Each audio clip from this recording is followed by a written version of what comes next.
Olá, olá, seja muito bem-vindo ou muito bem-vinda a mais um vídeo aqui do canal. Meu nome é Arthur Schaefer, sou CTO aqui na Service Desk Brasil e vamos falar um pouquinho sobre notificações. Talvez seja a pergunta mais feita em toda a história da minha vida aqui no YouTube. É tudo que seja relacionado a notificações no GLPI. Então, para conseguir trazer alguma coisa valiosa para vocês que consiga perdurar durante o tempo, eu vou trazer alguns conceitos básicos e uma opinião básica relacionada a como tratar a questão das notificações dentro do GLPI. Todas as vezes que a gente começa com o GLPI, a gente tem um monte de notificação que já está ativada. E, claro, isso depois de fazer a configuração lá do POP, MAP, SMTP, e eu não vou tratar disso agora. Mas o GLPI hoje ele já permite que a gente faça notificações via Telegram, via e-mail, via WhatsApp, dependendo do plugin que vocês usem ou o outro fornecedor que vocês usem, Slack, Teams, isso usando também o plugin Collaborative Tools da GLP Network. Tudo isso vocês já conseguem fazer ou algumas integrações com webhooks, que vem coisa boa também mais para frente, mas não é disso que eu quero tratar aqui hoje, eu quero tratar da notificação em si, porque eu sempre vejo muita gente quando abre as notificações, quer colocar o máximo possível de notificação lá, o máximo possível de informações dentro de uma notificação, de um acompanhamento, que na verdade não é útil. Imagina lá tu como um requerente, uma pessoa, né, que está solicitando um atendimento e tem lá na informação qual que é o OLA de atendimento, qual que é a pessoa que vai atender ou qual a pessoa que não vai atender, qual que é o SLA, ou qual que é o título, a descrição, quais os itens que estão atribuídos, quais que são, vamos ver se eu consigo lembrar outra coisa, a data de abertura, a data de vencimento, a data da tarefa. Imagina só esse monte de notificação. Eu, como uma pessoa que estou abrindo um chamado, por exemplo, aqui eu estou falando como a minha opinião, eu gostaria de saber, beleza, meu chamado foi registrado e um link para se eu quiser ir lá naquele chamado.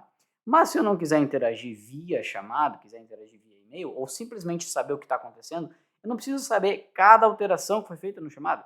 Então, se a pessoa mudou o status, ok, pode ser que seja importante. Se o time técnico atribuiu esse chamado a uma outra equipe, talvez seja importante. Mas mesmo assim, eu não preciso ter de novo todas as informações, que é o que acontece com a notificação padrão. Todas as vezes que a gente atualiza uma categoria, todas as vezes que a gente atualiza de tipo para incidente de requisição, todas as vezes que eu adiciono uma pessoa, todas as vezes que eu tiro uma pessoa, a atualização de chamado dispara um e-mail cheio de informações, com aquele cabeçalho inteiro do chamado, e lá embaixo, de repente, por acaso, um acompanhamento, uma tarefa. Mas o que eu quero dizer aqui é que essa quantidade absurda de informações ela vai causar o efeito completamente oposto. E isso aqui, na verdade, é uma coisa que veio lá do Instagram. Para quem não me segue no Instagram e quiser seguir, eu deixo às vezes a caixinha de pergunta aberta e aí eu trago isso para cá de vez em quando. Ou às vezes eu trago de outros lugares. Mas é justamente isso. A pessoa queria, por exemplo, colocar todas as pessoas relacionadas a um chamado. Na verdade, todas as vezes que eu fizesse uma atribuição de um técnico, ele queria que a notificação fosse enviada para o requerente. Talvez não fosse, na minha opinião, a melhor abordagem. Eu preferiria que o chamado fosse tratado pelo time técnico e só no momento em que é necessário um acompanhamento ao cliente ou que o cliente saiba que algo foi feito no chamado, o time técnico adiciona um acompanhamento. Então eu, por exemplo, sou um cara que gosta de usar novo chamado, né, notificação de novo chamado, e são duas diferentes. Eu gosto do novo chamado para o time técnico, tendo mais informações, como por exemplo, que cliente que é, qual é o tempo de atendimento, se tem SLA ou não, qual que é a data de vencimento, que categoria que é, qual é a prioridade daquele chamado, e aí prioridade pode ser um outro vídeo. Eu não gosto de tratar prioridade como algo primário, eu gosto de trabalhar lá a ideia de urgência, impacto e prioridade. Mas essas informações o time técnico precisa saber na abertura de um chamado. Agora, o usuário que preencheu o chamado, lá o formulário, ele só precisa saber o quê? Que o chamado foi aberto. E quando que ele vai ser atendido no máximo. Vamos dizer dessa maneira assim. A próxima notificação que eu gosto de usar são os acompanhamentos. Então sim, cada acompanhamento que vem é importante. E eu gosto da trilha completa vindo por e-mail, porque de repente tem 15 pessoas no mesmo chamado e das 15 pessoas interagiram naquele chamado. E eu fiquei 2 dias sem olhar para aquele chamado, eu entrei no meu sistema de e-mail, eu olho a última mensagem e eu consigo ver todo o histórico já no meu e-mail. Então, eu gosto do novo acompanhamento como uma notificação que vem. Não gosto da atualização de chamados, e gosto muito de tarefas apenas para o time técnico. Então, o time técnico é bom saber quais foram as tarefas tomadas, mas o requerente não precisaria saber exatamente cada tarefa. Então eu gosto da boa prática de adicionar uma tarefa e adicionar o acompanhamento relacionado à tarefa, caso o usuário precise saber o que aconteceu ou precise de uma interação do usuário naquele chamado. Outra coisa que eu gosto de usar é, obviamente, aprovações. Então, todas as vezes que eu preciso de uma aprovação do requerente, ele precisa receber uma solicitação de aprovação. E também solução, para saber que o chamado foi solucionado e que precisa de uma aprovação da solução. E, obviamente, o fechamento, mas esse aqui talvez não tão óbvio, né? Eu disse obviamente, mas talvez não tão óbvio. Mas ficaria como um opcional, porque existe uma diferença entre o solucionado e o fechado. E para o usuário final, meio que tanto faz. Então, ele precisa saber que foi solucionado, e aí é o nosso interesse que o usuário aprove a solução, mas se o usuário não aprovar e simplesmente for fechado automaticamente, teoricamente ele não precisaria receber mais uma notificação de que o chamado dele foi fechado. Mas esse seria mais ou menos o fluxo que eu gostaria de atender.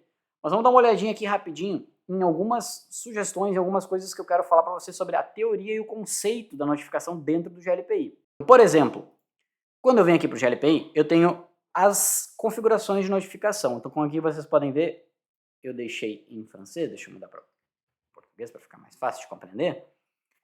Como vocês podem ver aqui em configurar notificações, eu tenho o acompanhamento habilitado e eu tenho acompanhamento por e-mail ativo também. Então aqui tem acompanhamento de navegador, mas eu não uso, mas ele também é configurado aqui. Então o GLPI ele tem mais ou menos 3 pilares. Então tem a configuração ideal, tem os modelos de notificações e tem as notificações. Então esses 3 itens aqui seriam mais ou menos as configurações. Esse aqui é o acompanhamento, é a configuração técnica, a gente vai colocar o SMTP, porta, usuário e senha.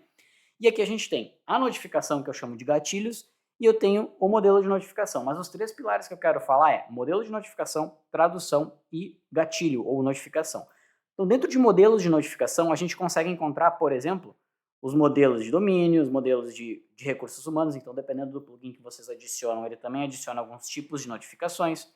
A gente tem todas as notificações, mas se vocês pegarem uma configuração padrão de GLPI, a gente vai ter esse ticket simple, se eu não me engano. Talvez o validation seja um plus ali, relacionado a chamado, né, de tipo chamado. Então, eu vou pegar aqui um modelo desses tickets, que é o que vem como padrão, e dentro do modelo eu tenho o tipo dele. Esse tipo é importante porque vai me definir que tipo de tags que vão ser usadas e se eu consigo atrelar esse modelo a um gatilho que a gente vai ver depois. Não vou ir ponto a ponto aqui, eu só quero falar rapidamente para vocês entenderem o conceito ideal do que é o GLPI e as notificações. Então, modelo de notificação, eu vou escolher aqui o tipo. É importante, de novo, por causa das tags que vão ser usadas lá depois e também para que eu consiga adicionar ele ao gatilho correto. Nas traduções é onde a gente consegue fazer a configuração estética da notificação. Por que é tradução?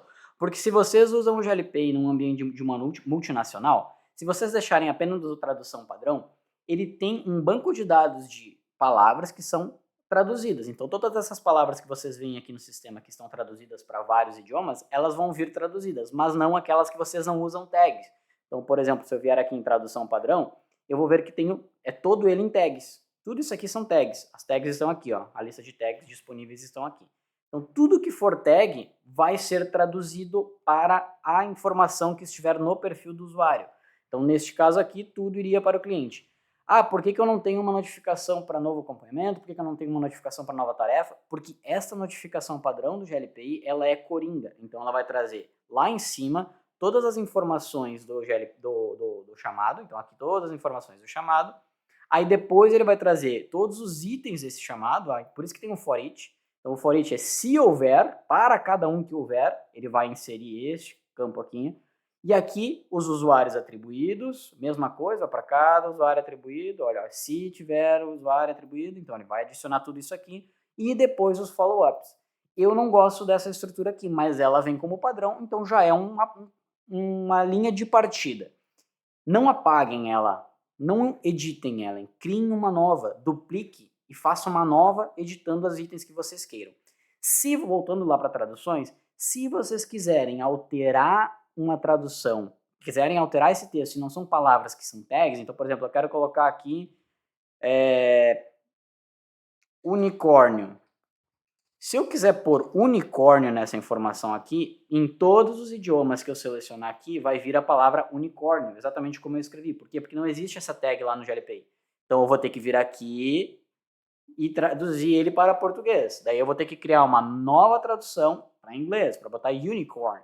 E assim sucessivamente. Então todos os textos que eu fizer diferentes, eu preciso criar uma tradução caso eu use mais de um idioma. Senão a pessoa que tem, por exemplo, eu estava com francês. Se, neste caso aqui, estivesse configurada para essa notificação aqui como tradução português, eu não receberia notificação, porque não existe uma notificação em francês. Vamos para o terceiro pilar. Então, primeiro pilar, modelo. Segundo pilar, tradução, que talvez seja o mais importante, que mais vocês queiram usar, a tradução. E aqui a gente consegue fazer também o CSS daquela notificação. Então, lá no modelo de notificação eu posso colocar um CSS e depois chamar ele dentro lá da tradução, para ficar as corzinhas e tudo mais. E aí, de novo, eu não gosto de trazer todas as informações em todas as notificações, porque acaba poluindo a informação. E vamos agora para o terceiro pilar, que além do modelo, além da tradução, eu tenho lá em notificações o que eu chamo de gatilhos. Eu, Arthur, chamo de gatilhos. Então aqui, por exemplo, eu tenho um add task, add follow-up. Então, estes caras aqui eu fiz separado para esse caso aqui. Então, para um novo follow-up, eu tenho uma notificação.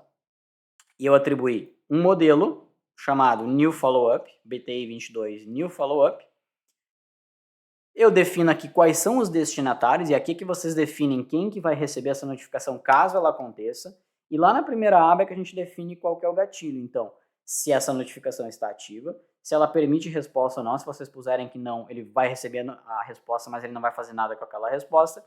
O tipo de notificação, lembra que eu falei para vocês que dependendo do título aqui vocês não conseguem selecionar o modelo? Mesma coisa aqui. Se vocês definirem o tipo errado, vocês não conseguem definir o gatilho que vocês querem. Então, por exemplo, eu quero para que cada novo acompanhamento de chamado ele envie essa notificação. Se eu colocar aqui o tipo ação automática, eu não vou ter o novo acompanhamento. Então é mais ou menos para isso que serve. Modelo, obviamente, que eu já falei para vocês, se vocês tiverem mais de um modelo que vocês querem entregar para as mesmas pessoas, vamos dizer assim, vocês podem colocar aqui. Se vocês querem colocar, por exemplo, do modo e-mail, do modo Telegram, do modo notificação de navegador com o mesmo gatilho, é aqui também. Então eu posso adicionar um modelo, eu posso colocar aqui, por exemplo, navegador, caso fosse, mas eu não sei se eu tenho alguma, tenho, e novo follow-up. Então aqui, para o mesmo gatilho, vai vir a informação por e-mail e pelo navegador. Então é mais ou menos assim que funciona. Esses são os três pilares. E lembrando então, o GLPI, ele trabalha com esses três pilares: modelo, notificação e as traduções. São mais ou menos esses três. Falei de uma forma rápida porque o objetivo daqui era mais ou menos trazer o meu pensamento sobre não inserir muita informação para não gerar um excesso de informação para o cliente, porque ele vai simplesmente ignorar a tua informação. E é por isso que eu gosto de sempre sentar, fazer um plano de comunicação e só definir de fato as notificações que são úteis para o cliente e, obviamente, os que são úteis ao time interno, seja observador, um coordenador, seja um analista, seja um estagiário. Tudo isso é importante vocês irem definindo. E se vocês acham que deveria fazer um vídeo um pouco mais extenso sobre notificações, de repente até modelando, deixa um comentário aqui embaixo, talvez eu levo lá para o blog da Service Desk Brasil, que é lá onde eu faço a elaboração de uns vídeos um pouco mais longos, um pouco mais extensos. Então, muito obrigado por ficar até aqui e até o próximo.